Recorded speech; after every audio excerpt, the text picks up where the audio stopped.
So all this land we'll be looking at today, y'all, and really all of South Louisiana was built by the Mississippi River. The Mississippi River comes from all the way up north. Actually starts up in Minnesota as a little bitty stream. Some places it even dries up certain parts of the year. But this time of year, when the snows melt and it starts raining, that river swells real big, and a lot of water comes down that. 200 years ago and prior, this land would flood 3 to 6 months out the year during the flood season. Then it would dry up, and it would do that again the next year, and it would dry up, and they keep doing that till the settlement builds up, and then the river would change its course. And it did that all over South Louisiana. That's how the boot of South Louisiana was made, by the settlement. The hard ground is about 20 foot below the surface. And then you got a layer of like floating compost. We call it settlement. It comes all the way up. And once that comes out the water well, it gets high enough, should I say, and the tide falls, the seed will start to germinate, and the grass grows. The first land that forms is this low grassy land. That's what we call our marshland, or the early Cajuns called that floton, meaning floating land in Cajun French. And that's exactly what it is. It's just a root ball that interlocks underneath that grass, and it makes a mat kind of float up and down with the water.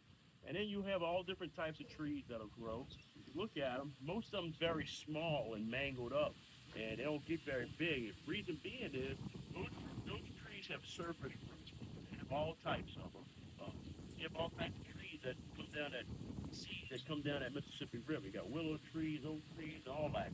But the surface root trees just go right along the surface, and the only thing holding them trees from uprooting is the small roots of these grasses right here. We have over 100 mile an hour winds come through here a couple times a year. It's kind of close to 100 mile an hour wind.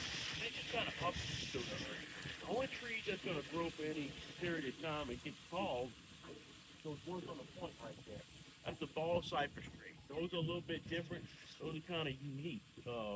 They have a root structure that goes way down to that hard ground down there, and it's able to grow with a submerged root structure. And the way it does that without it rotting out is part of the root structure. When you look around that tree, you can see kind of the tops of it. We've got a very high tide right now, but the part of the root structure go out the water a little bit higher than the highest tide, and where the root structure could always get some area. By them doing that, having that big root structure, they're able to grow a lot taller and grow moss. South Louisiana was covered with these trees years ago, and they logged them out of here.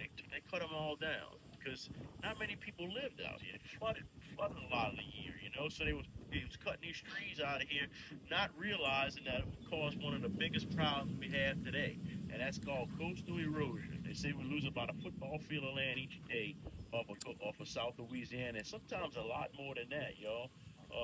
And I'm gonna tell you all a little bit more about that as we go along in the tour. Now the stuff you see hanging from the tree, the gray stuff, that's not part of the tree. That's actually air plant called Spanish moss. And our ancestors would use that stuff sort of like cotton. They would gather it and dry it out, put that in pillows, mattresses, chair tops. Even some of the first automobile guys used that in the seats and upholstery. And it's also used for rope making and basket making. Hmm. Where y'all from? Everywhere. Everywhere? Yeah,